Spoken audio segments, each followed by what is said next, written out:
Football is returning to Oceania again, this time not for the Melanesian Cup, but for the Tri-Nations Cup. As we go through this, you're going to realise we're talking about 4 teams in a Tri-Nations Cup. That is because Fiji, who are hosting this tournament, they're sending 2 teams. They're sending their first team, or a group of first team players, and their under-20 side. That's because their under-20s, if you remember, have qualified for the under-20s World Cup, which is fantastic for them. And this is their sort of warm-up tournament, Ryan. They're playing against, obviously, the Fiji first team, but Solomon Islands and Vanuatu as well. Are you looking forward to this one? I am, mate. I am. As we were discussing off camera, it's almost like, are they putting this Tri-Nations? Are they hosting this Tri-Nations tournament for the benefit of that under-20s team in the build-up to that under-20s World Cup that kicks off in May, I think, this year?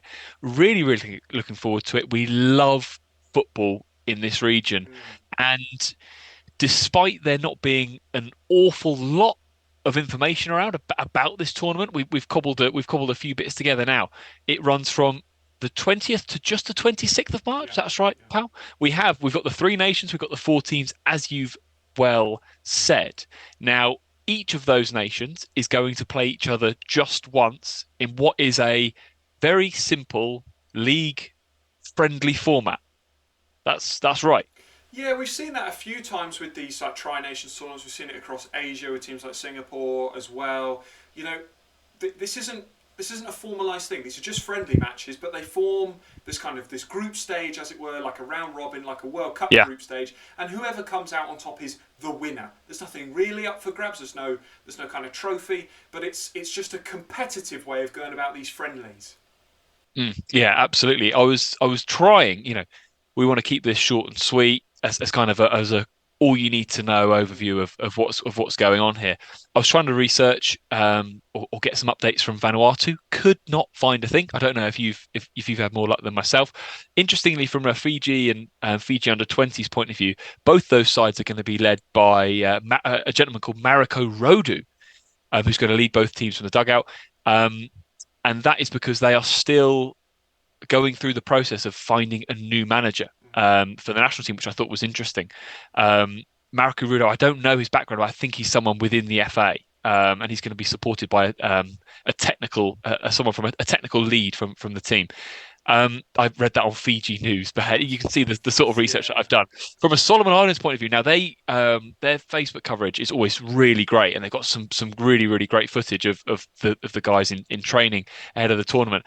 And manager Felipe Vega Aranya, he wants to use this Tri-Nations to actually fix the defence, because he pinpointed a load of problems from their Melanesia Cup display. And he wants to fix the issues. So he wants to use these games to fix the issues. The squad doesn't include some big names. It doesn't include Leia Alafa. It doesn't include Rafa Leai. But it includes a lot of new players. A couple of names here: Paul Francis, Cristino Hassio, Alfred Kanahaname, Ben Fox, Norman Nagafu. It's really interesting. So they are trying to blood in new players as well as sorting out the issues that the manager said.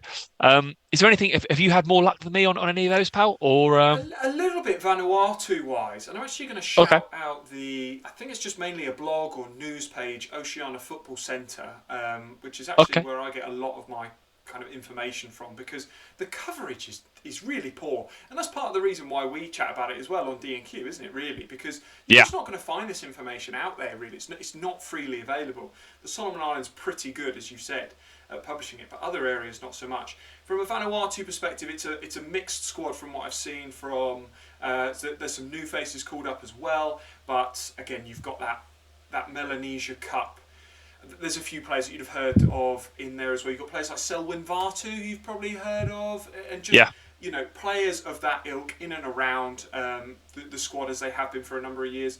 Of course, you can't really say that any of these players were part of their World Cup qualification campaign this time last year, because they didn't get a chance to play. But a number of players who made the trip out there only to then go home again. So it'll be interesting to see what they do, because obviously in the Melanesia Cup, hosted in Vanuatu, they had a development team there, and the development team went further than the first team, as it yeah. were. So it'll be really interesting to see. There's a game on the 20th of March, isn't there? There'll be some new players for the Solomon Islands against the first time we've ever seen just a one, well, not ever, but the first time we've seen a Vanuatu side in a really, really long time. So it's interesting to see what Solomon Islands. It'll be interesting if they were to sort out the defence. They'd be honestly qualifying for the World Cup because they're so good going forward. They can't really defend too much. I remember when they played New Zealand, the amount of goals that came from direct play and set pieces. Not sure that they're going to be able to iron out those issues. So it'll be really, really interesting. Like you say, there's a few players for these teams. Krishna, Rafa, Michaelea, Lafa as well.